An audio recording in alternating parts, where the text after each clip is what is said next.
మన ప్రభు అయినటువంటి యేసుక్రీస్తు వారి యొక్క శక్తిగల నామములో ప్రతి ఒక్కరిని కూడా కృపా ఆసనం దగ్గరకు ఆహ్వానిస్తూ ఉన్నాను. మన మధ్యలోకి అభిషిక్తులైనటువంటి దైవజనులందరినీ కూడా పరిశుద్ధాత్మలు నడిపించారు. అందుని బట్టి యేసయ్యకు కృతజ్ఞతలు తెలియజేస్తూ ఉన్నాను. మొదటిగా ఈ సమయంలో అభిషిక్తులైనటువంటి దైవజనులు ప్రమోద్ బాబు గారిని ఆహ్వానిస్తూ ఉన్నాను. అందరం చప్పట్లు కొట్టి యేసయ్యకు కృతజ్ఞతలు తెలియజేస్తాం. ప్రియమైనటువంటి సంఘమా, అభిషిక్తులైనటువంటి దైవజనులు ప్రేమ కలిగినటువంటి దైవజనులు.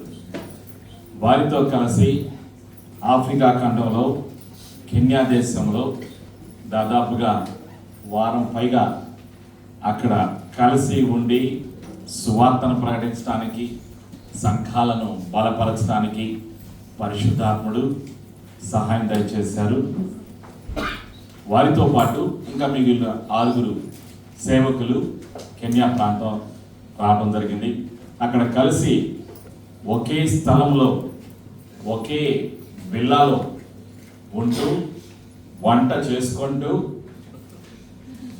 లంచ్ డిన్నర్ మేమే తయారు చేసుకుంటూ మేమే తింటూ ఆ తర్వాత అక్కడ మేము వేరు ప్రాంతాలకు వెళ్ళడానికి, సువార్తను ప్రకటించడానికి వీధుల్లో, తర్వాత వేరు ప్రాంతాల్లో ఉన్నటువంటి సంఘాలను బలపరచడానికి పరిశుద్ధాత్మలు సహాయం దయచేశారు.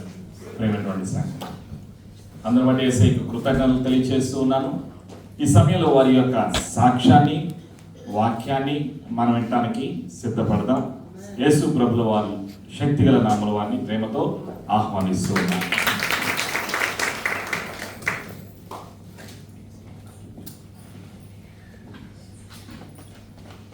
నాకు అవకాశం ఇచ్చిన మొట్టమొదటిగా దేవాలయానికి వందనాలు తెలియజేస్తున్నాను.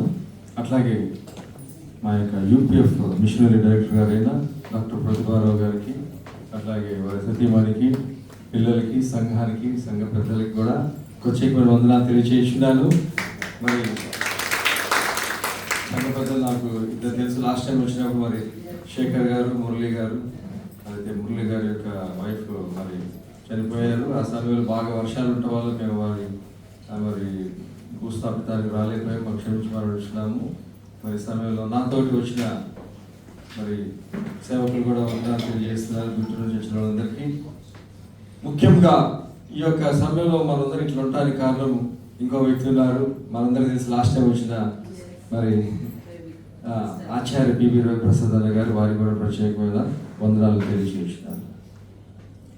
కాబట్టి సమయం ఎక్కువ లేదు కనుక నేను ఉపోద్ఘాతం ఎక్కువ చెప్పను. దేవుడు రాశాడు కొన్ని మనకి. దేవుడు నీ కోసము కొన్ని రాశాడు.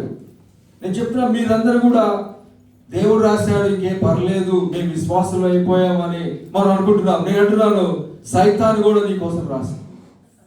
అంటే నీ సొంతం చెప్తున్నావు సహోదరుడా. దేవుడు చెప్పిన తర్వాత, దేవుడు రాసిన తర్వాత మళ్ళా సైతాన్ రాసింది ఏంటి అనుకుంటావు. కానీ వాక్యం నుంచి నేను చూస్తాను ఈరోజు. కనుక నేను ఈరోజు నా టాపిక్ ఏంటంటే pronounce yourself as clean. నీ అంతా నువ్వు శుద్ధుడు అని నువ్వు ప్రకటించుకో. ఆమేన్. కనుక ఈ సమయంలో కొలస్సీ గ్రంథము 2వ అధ్యాయము, దానికంటే ముందుగా కీర్తన గ్రంథము 139 12, 15, 16 చదువుతున్నాను. నేను చదువుతాను, టైం లేదు కనుక. కీర్తనలు 139 12, 15, 16. ఇక్కడ దేవుడు నా కోసం నీ కోసం రాసిన గ్రంథము. అందులో ఏం రాసిందంటే 15 చదువుతున్నా, 12 చదవలే కానీ.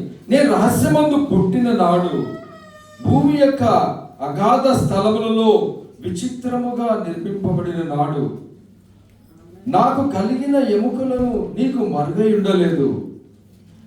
16 నేను పిండమునై ఉండగా నీ కన్నులు నన్ను చూచెను.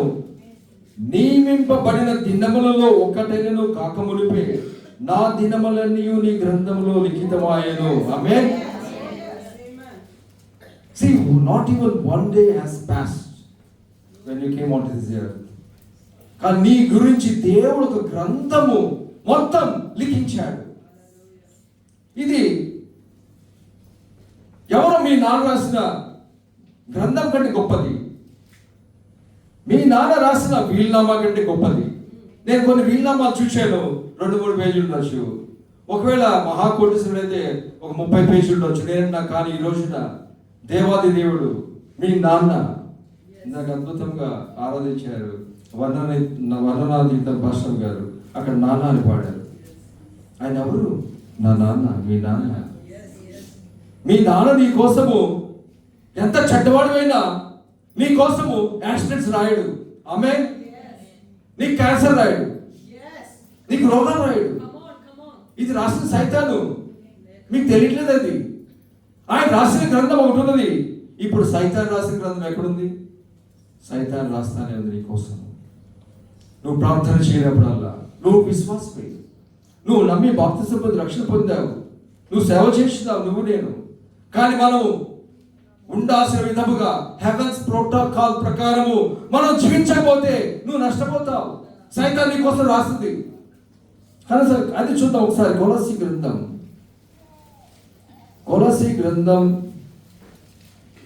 2వ అధ్యాయము 13వ వచనం, 14వ వచనం చదువుతున్న 15వ వచనం. మరియు అపరాధముల వలనను శరీరమందు సున్నతి పొందక ఉండుట వలనను మీరు మృతులై ఉండగా దేవుడు రాతపూర్వకమైన ఆజ్ఞల వలన రుణముగాను మనకు విరోధముగాను నుండిన పత్రమును మేకులతో సిలువకు కొట్టి దాని మీద చేవ్రాతను తుడిచివేసి. ఆగండి సహోదరుడా, ఇది ధర్మశాస్త్రం గురించి నువ్వు అంటున్నావు సైతాన్ రాసింది అని అంటున్నావు. ఇంకా అవ్వలేదు, చదువుదాం. ఇంకా ఇందాక చదివేంటి? దేవుడు రాతపూర్వకంగా ఆజ్ఞల వలన రుణముగాను మనకు విరోధముగాను నుండిన పత్రమును మేకులతో సిలువ కొట్టి దాని మీద చేవ్రాతను తుడిచివేసి మనకు అడ్డము లేకుండా దానిని ఎత్తివేసి మన అపరాధములన్నింటినీ క్షమించి ఆమేన్ ఆయనతో కూడా మిమ్మల్ని జీవింపచేసేను. ఇప్పుడు అసలు ఇది వచ్చేది. ఇప్పుడు ఆయన ప్రధానులను అధికారులను నిరాయుధులుగా చేసి. ఇదేంటిది? ఈ ప్రధానులు ఎవరు? ఈ అధికారులు ఎవరు? నీకు విరోధంగా పోరాడుతున్న అధికారులు ఎవరు? ప్రధానులు ఎవరు? ఓ సహోదర సహోదరుడి మేలుకో, సహోదరుడా మేలుకో. ఓ విశ్వాసి, నువ్వు దేవుని కోసము నిలబడుతున్నావు కరెక్టే, దశభాగాలు ఇస్తున్నావు కరెక్టే, ఉపవాస ప్రార్థనలు కూడా చేస్తున్నావు మంచిదే. కానీ కొంతమంది ప్రధానులు నీకు వ్యతిరేకంగా పోరాడుతున్నారు, నీ కుటుంబాన్ని.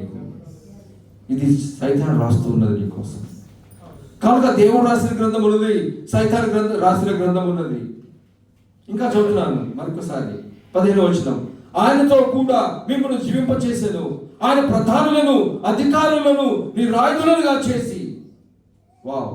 శిలువ చేత విజయోత్సాహముతో వారిని పట్టి తెచ్చి బాహాటముగా వేడుక కనపరిచెను. హల్లెలూయా. నీ పోరాటం ఏమి లేదు. నేను పోరాడుతున్నప్పుడు సహోదరుడా, సైతాన్తో పోరాడుతున్నాం, శ్రమలతో పోరాడుతున్నా అంటుంటాం. పోరాడేది ఏంటి?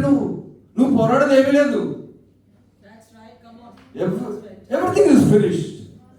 మనం ఫినిష్డ్ వర్క్ ఆఫ్ క్రాస్ నుంచి ఆలోచించాలి.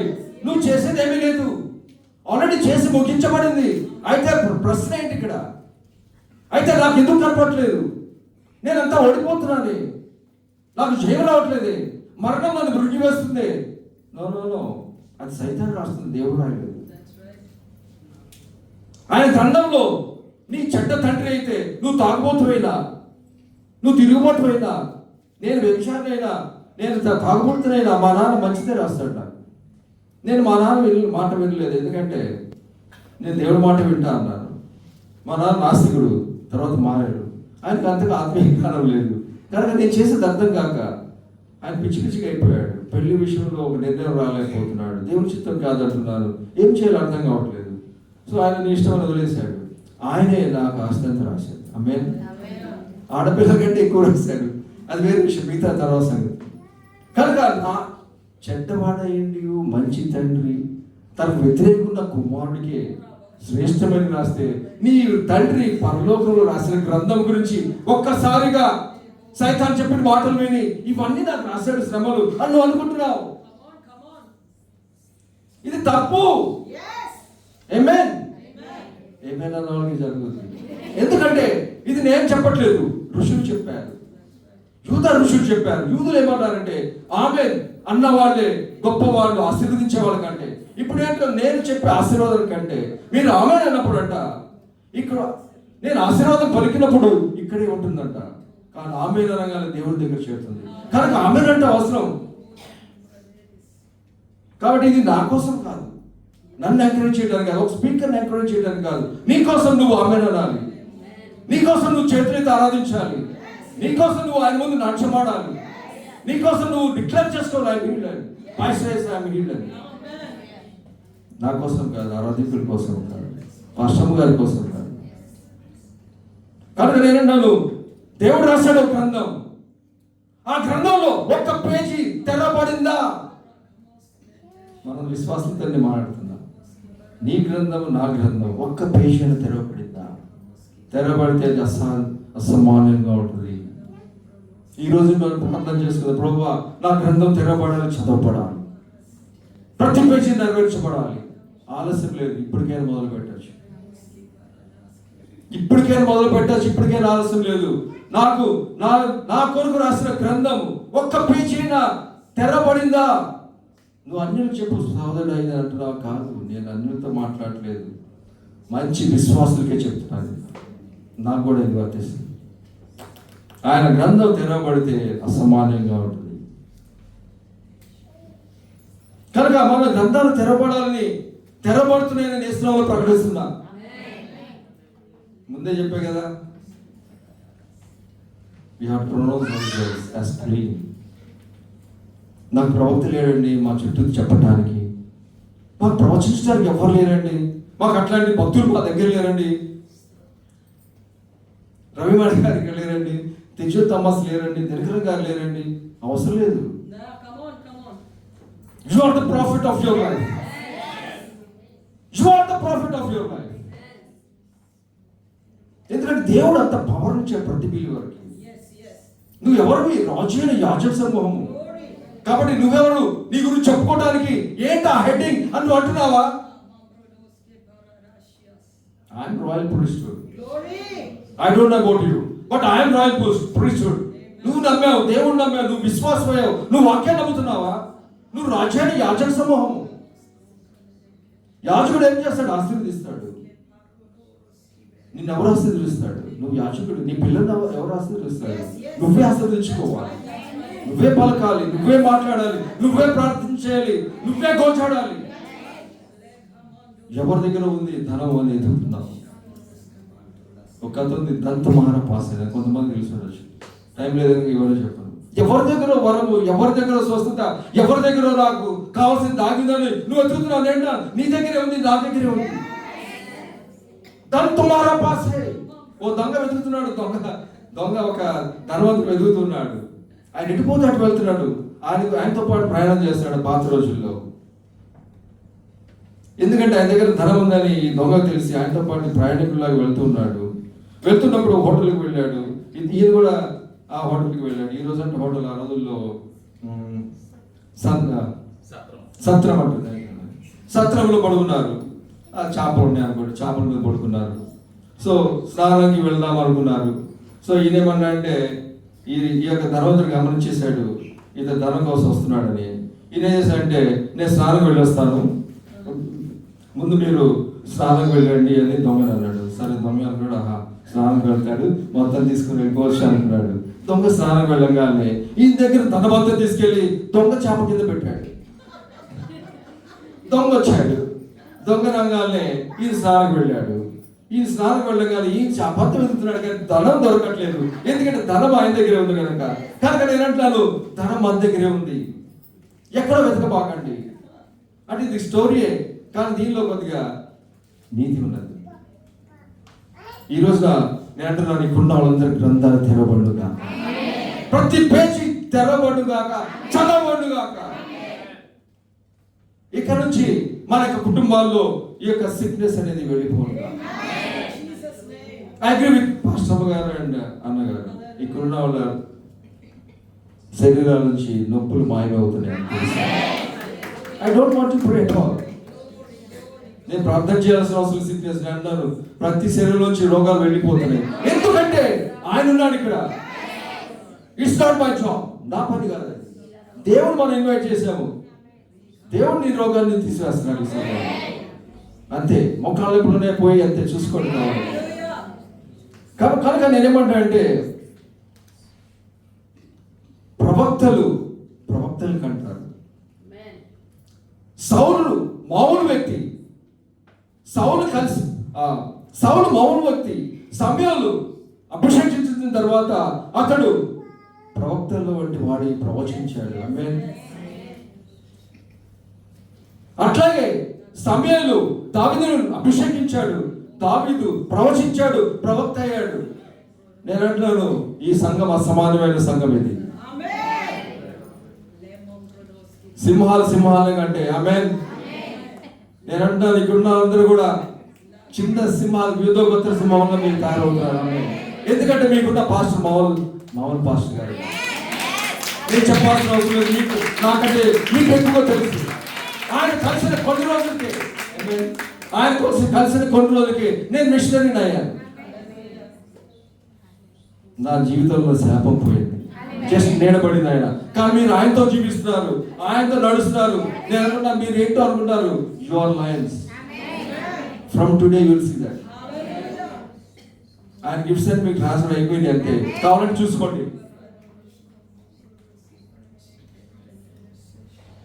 నువ్వెవరి? నువ్వు దేవుని బిడ్డవి. వాక్యం అనేది నీదే, గ్రంథ వాగ్దానాలు నీవే. కనుక నేను సింహాలే అంటే కనుక మంచి చర్చకు వస్తున్నానని చెప్తున్నాను. ఇది సంవత్సరంలో డబల్ అవబోతుంది. అమ్మ లాస్ట్ టైం వచ్చినప్పుడు ఇంత సంతంగా ఉంది. లాస్ట్ టైం వచ్చినప్పుడు ఇంతలో ఉంది, చిన్న స్టేజ్ డబల్ అయింది. ఈ నెక్స్ట్ ఇయర్కి ఇంకా డబల్ ఉందా?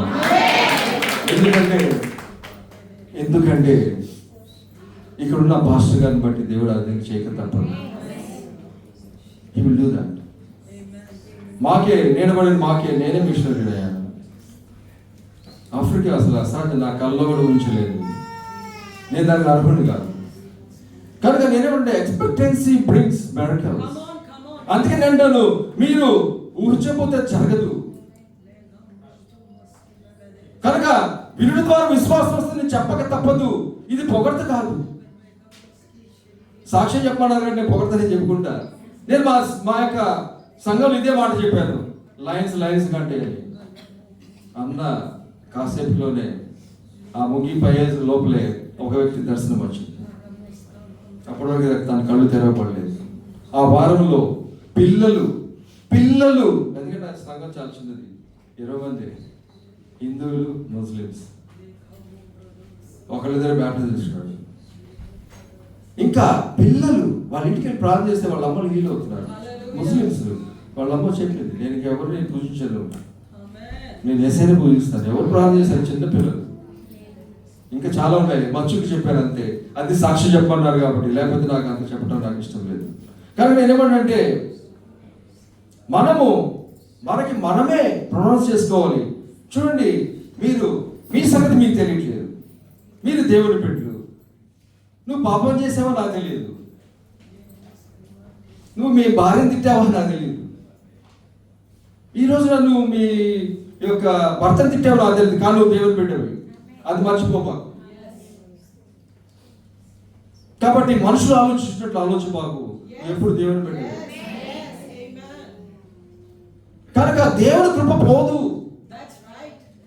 అంటే నేను పాపం చేయమని అట్లా, నువ్వు పాపం చేస్తే అంటే you will end up in hell. Continuous పాపం చేసుకుంటూ చెప్పాడు ప్రమోద్ గారని. కానీ మీరు మాత్రం goodness of God leads to repentance. అందుకోసం నేను చెప్తున్నాను ఇది. కనుక నువ్వు ఏం పాపం చేసినా but you can ask his favour. కృపగల సింహాసనం దగ్గర ధైర్యంగా కృపగల కొరకు రమ్మని ఇబ్రీ గ్రంథంలో రాయబడింది. ఎక్కడికి వస్తున్నా కృప అంటే ఏంటనుకుంటా? అసలు నేను ఇంకా రెవల్యూషన్ చెప్తాను, మీరే నమ్మని నమ్మకూడదు. నా కృప నీకు చాలు అనగానే మీకేమర్థమవుతుందంటే ఈ రోగం పోదు అని. నేను అంతే అనుకున్నా. కానీ కొన్ని రోజులు నేను పోరాడాను. ఏమనంటే నా కృప నీకు కాదు చాలు అంటే అది పౌలుది, నాది కాదన్నా. నేను పౌలు కాదు, నేను యోహాన్ అన్నా. అర్థమవుతుందమ్మా? కొంతమందికి అర్థం కావచ్చు, కానీ డీటెయిల్ చెప్తాను. రోగం వచ్చినప్పుడు ఏమనుకుంటారంటే ఇది ముళ్ళు, పౌలులాగా నాకు ముళ్ళు వచ్చింది. అసలు పౌలుకి కంపారిజన్ ఎక్కడ చెప్పండి? ఆయన 3 సంవత్సరాలు ఎడారిలో ప్రారంభం చేసి 3 సంవత్సరాలు పరలోకం ఉన్నాడు. ఆయన ముళ్ళు పెట్టాడు. నువ్వెవరు అసలు నీకు ముళ్ళు ఇవ్వడానికి? సరే, ఓకే, నేను అన్నీ ఎక్స్ప్లెయిన్ చేయలేను, కానీ నేను థాట్స్ ఇస్తున్నా. దీనిలో చాలా పవర్ ఉంది. మీరు రెవల్యూషన్ తెచ్చుకోవాలి. ఇది నేను చెప్తే అర్థం కాదు. It's complete revolution. రెవల్యూషన్ లేకపోతే నేను చెప్పినా మీకు అర్థం కాదు, మీకు హేళనగా ఉంటుంది. సరే, ఈ సమస్య నేను అనుకున్నా, నేను యోహాన్ని కనుక నాకు రోగాలు రావు, నాకు బాధలు రావు, నన్ను ఎవరు హింసించారు అని నేను అనుకుంటున్నా. ఇప్పుడు వాళ్ళు ఎవరైనా కానీ అందరూ నాకు ముళ్ళుంది అంటే నేను యోహాన్ని, నాకు ఉండదు, నన్ను ఎవరు ఏం చేయరు అనుకుంటా. కానీ ఒక భయంకరమైన రోగం వచ్చింది ఈ మధ్యన, లాస్ట్ ఇయర్. సరే, ప్రార్థన చేస్తుంటే ఒకళ్ళు అన్నారు, నా కృప నీకు చాలా అంటున్నాను. చాలా అబ్బా చెప్పింది నాకు వచ్చేసింది కదా. సరే ప్రభు, నువ్వు ఏం చెప్తే చేస్తాను. నేను సార్ నేను చెప్పింది తప్పైతే ఒప్పుకుంటా, ఓకే, నో ప్రాబ్లం. అయినా కానీ వదల్లా. నా కృప నీకు చాలా అంటే ప్రార్థన చేద్దని కదగా, తీసేమని ప్రార్థన చేస్తున్నా. ఓ 3 నెలల తర్వాత వచ్చింది ఒకరికి, నేను తగ్గిస్తాను. అమ్మాయి, సో నా కృప నీకు చాలంటే తగ్గదని ఎవరు చెప్పారండి? కృప అంటే ఏంటి? నువ్వు సంపాదించలేని దేవుడు సంపాదించాడు, నీకు అర్హత లేని దేవుడు ఇచ్చాడు. కాబట్టి నా కృప నీకు చాలంటే నాకు అర్థమైందంటే నువ్వు గోజాడుతుంటే తప్పకుండా ఆ కృపను బట్టి నువ్వు దాన్ని సూపర్ సీడ్ చేస్తావు. నేను 1 year దాని నుంచి బయటకు వచ్చాను, ఆ రోగం నుంచి బయటకు వచ్చాను. సో దేవుడి సన్నిధిలో అబద్ధం పడితే దేవుడు నన్ను క్షమించు కాదు, నాకు ఒప్పుకోడు నన్ను. సరే, మీకు అర్థమైపోయినా దట్ ఇస్ ద ఫ్యాక్ట్. కనుక నేనేమంటా అంటే I came to help you, not to boast about me. First you understand that. నేను నా గురించి పొగడుకోవడానికి ఇక్కడ లేదు, కానీ వాక్యం అర్థం అవడానికి కొన్ని చెప్పాల్సి వచ్చింది, చెప్తున్నా అంతే. నా గురించి నాకేం జరుగుతుంది నేను మా రాజశేఖర్ కూడా తెలియదు, ఎప్పుడు తిరుగుతాను ఉంటాం. నా కర్రా జోసెఫ్ కూడా తెలియదు, నా సంఘంలో ఏం జరుగుతుంది ఎవరికి తెలియదు. నేను చెప్పాను కూడా, అవసరం లేదు నాకు. ఎందుకంటే దేవుడు చేసిన కార్యం నాకు ఆత్మల సంపాదన కావాలి. కాబట్టి I'm not going here to boast my self and make my self great. అది చేస్తే నాకు శాపం వస్తుంది. కనుక నేనేమంటా అంటే అండర్స్టాండ్. మొక్కల మీద మనం ప్రార్థన చేసి తెలుసుకోవాలి అనుకున్నప్పుడు మనం తెలుసుకోవాలి. కాబట్టి నువ్వెవరు అనుకుంటున్నావు? నిన్ను ముట్టితే నా కంటి పాపను ముట్టారన్నాడు దేవుడు. నువ్వెవరు అనుకుంటున్నావు? నేనంటాను, నీతో ఎవరు ఏం డీల్ చేశారో జాగ్రత్త. నీతో ఎవరైనా ఏం డీల్ చేశారో జాగ్రత్త. వాళ్ళకి నువ్వు టిక్కింగ్ బాంబు లాంటిది రానివి. నీ సంగతి వాళ్ళకి తెలియదు, శత్రువులకి ముట్టుకుంటే వాళ్ళు నష్టమైపోతుంది. నువ్వు కోరవు, నేను కోరను. మనం క్షమించమని అడుగుతాం, అస్సలు వాళ్ళని ప్రేమిస్తాం, కానీ వాళ్ళకి తెలియట్లా నువ్వు బాంబు అని అనుకుంటున్నావు. కాబట్టి ఏంటంటాను, చీర ఫర్ యువర్ ఎనిమీస్. ఒక ఆయన ఉన్నాడు, ఒక మార్షల్ ఆర్ట్స్ రైటర్. ఒక ఆయన మార్షల్ ఆర్ట్స్ అంటే తెలుసా, karate, kung fu, self training, defence నేర్పించాయన. ఆయన ఒక పుస్తకం రాశాడు, ఏమంటే if you don't have an enemy in your life, create one. నేను అన్యులకు తెలుస్తుంది ఒక శత్రువు ఒక విలువ, కానీ మనకు తెలియట్లేదు. దేవాదేవుని కలిగిన మనము శత్రువుని బట్టి ఎప్పుడు బాధపడుతూ ప్రభువా అని ఏడుస్తున్నావు. నేను సంతోషపడండి దేవుని బట్టి. ఆ మార్షల్ ఆర్ట్స్ వాళ్ళకి తెలిసింది, మనకు తెలియట్లేదు ఈ సీక్రెట్. ఎందుకంటే నీ ఎనిమి కంటే నేను ఎక్కువగా హెచ్చించాలి కనుక ఎనిమి అవసరం. గొలియాతు వచ్చాడు, లేకపోతే దావీదు లేడు. ఈరోజు నీ ఎనిమి ఏంటి? రోగమా, అప్పుల బాధ, మనుషులా? నేను థ్యాంక్ ఫర్ దట్. ఎందుకంటే దాని నుంచి పైకి తేవడానికి దేవుడే దిగి రావాలి కదా. దేవుడు దిగి రావాలి, దిగి వస్తాడు. So simple it is. నువ్వు నమ్ము అంతే. దానికోసం నువ్వు తల కింద తపస్సు చేయాల్సిన అవసరం లేదు. కనుక యు ఆర్ టికింగ్ బాంబ్. నీ సంగతి నువ్వు తెలుసుకో, లేకపోతే నీకు విశ్వాసం రాదు, లేకపోతే నువ్వు నిరుత్సాహపడతావు, లేకపోతే దేవుడి దగ్గర ఏడుస్తుంటావు. నువ్వు అనుకుంటావు ఎవరో చేయాలి ఆ ప్రార్థన, ఇంకెవరో రావాలి, ఇంకా 40 రోజులు ఉపవాసం చేయాలి. కాదు, 120 రోజులు ఉపవాసం చేయాలి. అవ్వదు. నువ్వు ఎంత ఉపవాసం చేసినా విశ్వాసం అయితే జరగదు. కొన్ని సమయాలు, నాట్ ఎవ్రీ టైం. ఉపవాసం వద్దంట్లే నేను, విశ్వాసం లేకుండా ఉపవాసం చేస్తే అవ్వదు. నేను అందుకే నన్ను ఎవరు తెలుసుకోరు. ఉపవాసం చేయి, ఉపవాసం చేయాల్సిందే, వద్దని అనుకోబాకండి. కానీ దానివల్ల ఉపయోగం కాదు, నీ మనసు మారిపోతే అవ్వదు. కనుక మనకు క్షమాపణ కలిగి ఉండాలి, ప్రేమ కలిగి ఉండాలి. కనుక నువ్వు కొంతమంది అంటుంటారు, నువ్వేంటి బైబిల్ చదవట్లేదండి. నేను బైబిల్ సారాంశం చెప్తున్నాను, బైబిల్లోనే చెప్తున్నాను, బైబిల్ నుంచి వేరుగా నేనేమో చెప్పట్లేదు. కానీ మీకు అర్థమవడానికి చెప్తున్నా అంతే. కనుక సంఖ్యాకాండము 5:1-2-3-4 ఏంటంటే, మరియు యెహోవా మోషేకి ఇలా సెలవిచ్చాను, ప్రతి కుష్టి రోగిని, స్రావం గల ప్రతి వాణిని, శవము ముట్టుట వల్ల అపవిత్రుడైన ప్రతి వాణిని పాలెంలో నుండి వెలివేయవలెనని ఇశ్రాయేలుకు ఆజ్ఞాపించుము. నేను నివసించుచుండు వారి పాలెమును వారు అపవిత్రత పరచకుండునట్లు మగవారినేమి ఆడదానినేమి అందరినీ పంపివేయవలెను. వారిని ఆ పాలెం వెలుపలికి వెళ్ళగొట్టవలెను. వారు ఇశ్రాయేలు అలాగూ చేసిరి. ఏంటమ్మా, అశ్రద్ధం కంటే పాలానికి వెళ్ళగొట్టాలి పాత నిబంధనలో. అది కుష్ఠరోగి అయినా సరే. ఇక్కడ ఒక అద్భుతం మనం కొత్త నిబంధనలు మనం చూడవచ్చు. కొత్త నిబంధనలో మరి యేసయ్య కుష్ఠరోగుల్ని ముట్టి స్వస్థపరిచాడే. మన అశుద్ధుడు అవ్వలేదు, ఆయన అశుద్ధుడు అవ్వలేదే, అశుద్ధుడైన వాక్యం రాలేదే. కాబట్టి నేను అంటున్నాను, మనం చాలా తెలియట్లేదు మనకి.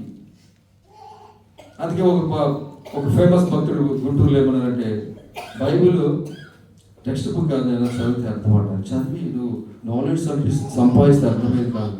ఇది రెవల్యూషన్తో చదవాలి, ఈ దేవుని వాక్యం భయంతో చదవాలి. తప్పు చెప్తున్నాను సంఘాన్ని నువ్వు భయంతో చదవాలి. నా పిల్లలకి తప్పు చెప్తున్నాను, నేను తప్పుగా అర్థం చేసుకుంటాను, నువ్వు భయంతో చదవాలి. నాకు అసలు ఇట్లాంటి కాన్సెప్ట్ లేదు. సరదా కూర్చొని బైబిల్ చదివేవాడిని. ఒకసారి మరి పరిశుద్ధ మనకు ఒక స్టాన్లీ గారు పట్టుకొచ్చారు. ఆయన ఏమనంటే ఒక పుస్తకం రాసిన రిలీజ్ చేశారు హోసన్న మందిరంలో.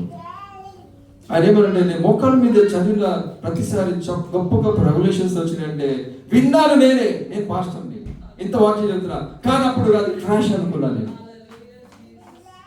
పుట్టిదే చెప్తున్నాడు, మోకాళ్ళ మీద ఉండేది మామూలుగా దేవుడు చెప్తాడు, నాకు దేవుడు నాలో ఉన్నాడు.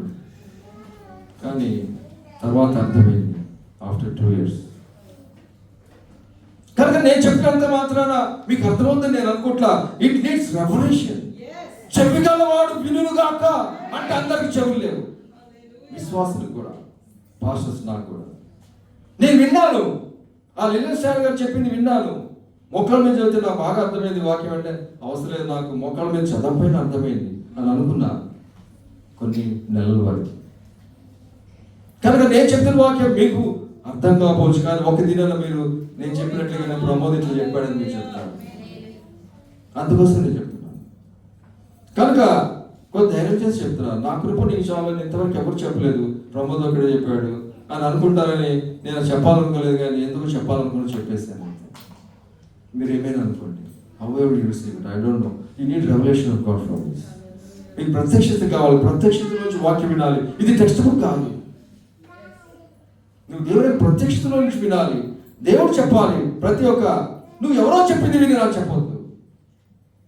నీ గురువు గారు చెప్పింది విన్నావు, చెప్పి విని నాకు చెప్పొద్దు. నువ్వు మోకాళ్ళ మీద విని నాకు చెప్పు.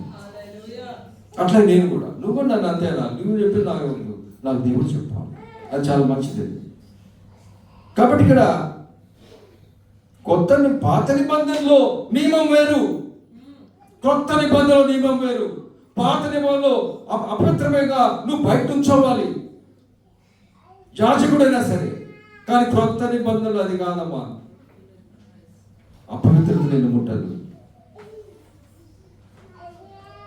ఈ లోకంలో సెల్ ఫోన్ వచ్చి ఈజీగా పిల్లలకి యాక్సెస్ అయిపోతుంది, పిచ్చి పిచ్చివన్నీ. భయపడాల్సిన అవసరం లేదు. లోకం చాలా ఫాస్ట్గా వెళ్తుంది, భయపడాల్సిన అవసరం లేదు. దేవుడు మారిన దేవుడు. కనుక దేనికి భయపడాల్సిన అవసరం లేదు. ఎందుకంటే ఈ లోకమాన్యం నీ పిల్లలకి కానీ నీకు కానీ అంటదు. ఎందుకంటే న్యూ టెస్ట్మెంట్ నియమం వేరు. కొత్త నిబంధనలో యేసే ముట్టుకొని స్వస్థపరిచాడు కుష్ఠరోగులు ఎక్కడ ఉండాలి? ఊరు బయట ఉండాలి. మరి ఈయన ఎక్కడున్నాడు? వాడు ఎక్కడున్నాడు? ఇవన్నీ చెప్పడానికి టైం లేదు. కానీ చాలా గొప్ప అద్భుతం. మన ఒక లైన్లో చదువుతున్నాం కానీ ఆయన ముట్టాడు, కుష్ఠరోగులు స్వస్థపరిచాడని. అసలు కుష్ఠవాడు ఎట్లా వచ్చాడు? ఆయన దగ్గర రాకూడదు కదా, ఎక్కడో ఉండాలి కదా, అరవాలి కదా, నేను కుష్ఠరోగులు వస్తున్నాను వెళ్ళిపోండి అని. Pronounce yourself as clean. That's what I say. మీకున్న కలిగి ఉన్న అదేంటో మీకు తెలియట్లేదు. దంత్ మారపాస్తుంది. ధనం నీ దగ్గర ఉంది. ఎవరి దగ్గర, ఏ పాస్టర్ గారి దగ్గర ఎవరు ఉందని ఎతకబాకు. నీ దగ్గర దేవుడు ఉన్నాడు, నీ దగ్గర వాగ్దానం ఉన్నాయి, నీ దగ్గర వాక్యం ఉంది, నీ దగ్గర హోల్ స్పిరిట్ గాడు ఉన్నారు. ఎక్కడ ఇద్దరు ముగ్గురు అంతే, ఎక్కువ మంది అవసరం లేదు. కాబట్టి ఎవరు ప్రొనౌన్స్ చేయాలి? పాత నిబంధన ప్రకారం అయితే లేవికాండ 14లో 1-2-3 చదివితే 2వ వచనం చదువుతున్నాను. 2వ అధ్యాయం 2వ వచనము 14వ అధ్యాయము లేవికాండము 14:1-2-3. మరియు యెహోవా మోషేకి ఇలా సెలవిచ్చాడు. లేవికాండం 14:1-2. కుష్టి రోగి పవిత్రుడని నిర్ణయించిన దినమున వాని గూర్చిన విధి ఏదనగా యాజకుని యొద్దకు వానిని తీసుకుని రావాలను. ఎక్కడ తీసుకురావాలి? యాజకుని దగ్గర తీసుకురావాలి. నీ రోగం తగినంత మాత్రం సరిపోదు. నేను అంటున్నాను, దేవుడు నా గాలి చేత నువ్వు స్వస్థపడ్డావు అంటే సరిపోలేదు. Something more is needed from you. వాగ్దానాలు నెరవేర్చబడలేదు అని నువ్వు అనుకుంటున్నావు. వాగ్దానాలు ఉన్నాయి, అక్కడ నెరవేర్చబడినవి ఉన్నాయి. ఇంకా ఏదో చేయాలి. ఇక్కడ ఏం చేస్తారంటే యాజకుని యొద్దకు వారిని తీసుకురావాలి. యాజకుడు పాలె వెలుపలికి పోవలేను. యాజకుడు వారిని చూసినప్పుడు కుష్ఠపోడు బాగుపడి కుష్ఠరోగిని విడిచిన ఎడల అతడు పవిత్రుడని అతన్ని డిక్లేర్ చేయాలని ఉంది. నువ్వెవరు? యాజకుడివి. నువ్వెవరు? యాజకుడి. నీకు ఏం అధికారం ఉంది? ఇంకోళ్ళు పవిత్రులని ప్రొనౌన్స్ ఒక చెప్పే శక్తిని, డిక్లేర్ చేసే శక్తి, దైవికమైన శక్తి దేవుడు ఇచ్చాడు.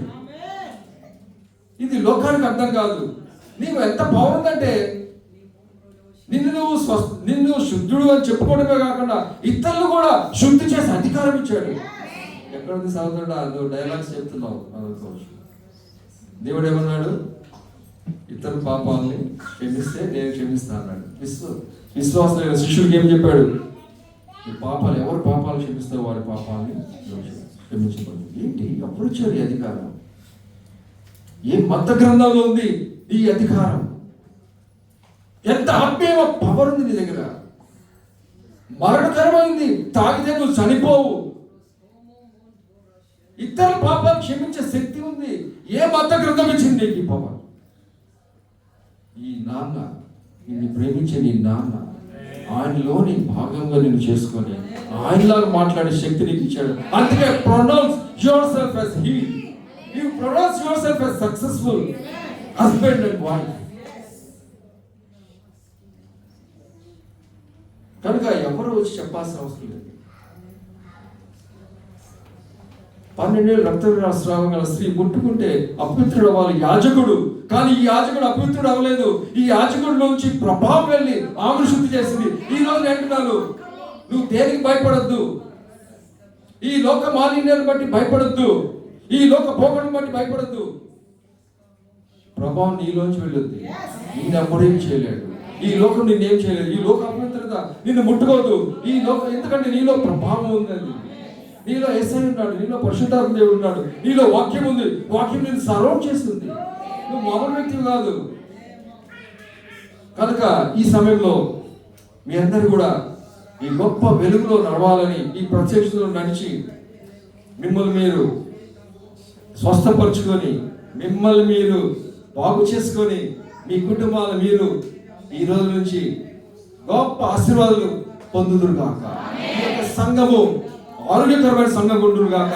ఈ సంఘము ఈ అబుదాబిలోనే సువార్త విస్ఫోటము ద్వారా గొప్పగా దీవింపబడి ఆత్మ సంపాదన జరుగును గాక. దేవుడి కొరకు వాక్యం వినిపించగలరా? Thank you so much, brother.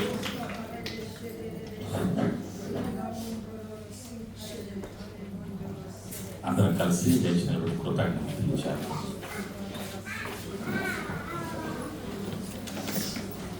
పరిశుద్ధాత్మ దేవ, ఇంతవరకు మాతో మాట్లాడినందుకు నీకు వందనాలు. మాలో నీవు అనుగ్రహించిన కృప, నీ ప్రేమ, నీ ఆత్మ సహాయం ద్వారా నీవు అభిషేకించినటువంటి పరిశుద్ధమైనటువంటి వాక్కును వినటానికి, విశ్వసించడానికి, అనుసరించడానికి, సత్యాన్ని మా నోటితో మేము పలకటానికి నీవు సహాయం దయచేసినందుకు నీకు వందనాలు. ప్రతి అనుమానాన్ని, ఆటంకాన్ని, చేటి అధికారాన్ని యేసు ప్రభు నామములో తీసివేస్తూ ఉన్నాం. ప్రతి విశ్వాసిలో నీవు అద్భుతం చేసినందుకు నీకు వందనాలు. ప్రతి విశ్వాసి ఒక బలమైన సాధనముగా వాడబడుదురుగా. యేసయ్య, సత్యమైన మాటలు వినేటప్పుడే మా జీవితంలో నూతన కార్యాన్ని నీవు జరిగించినందుకు పరిశుద్ధాత్మ కృతజ్ఞతలు తెలియజేస్తూ మేము విన్నటువంటి యేసయ్య మాటలు అనేకులకు చెప్పడానికి సహాయం దయచేస్తున్నందుకు కృతజ్ఞతలు తెలియజేస్తూ యేసు ప్రభువును ఒప్పుకొనుచు యేసు ప్రభు నామములో కలిసి ప్రార్థిస్తున్నాం తండ్రి. ఆమేన్.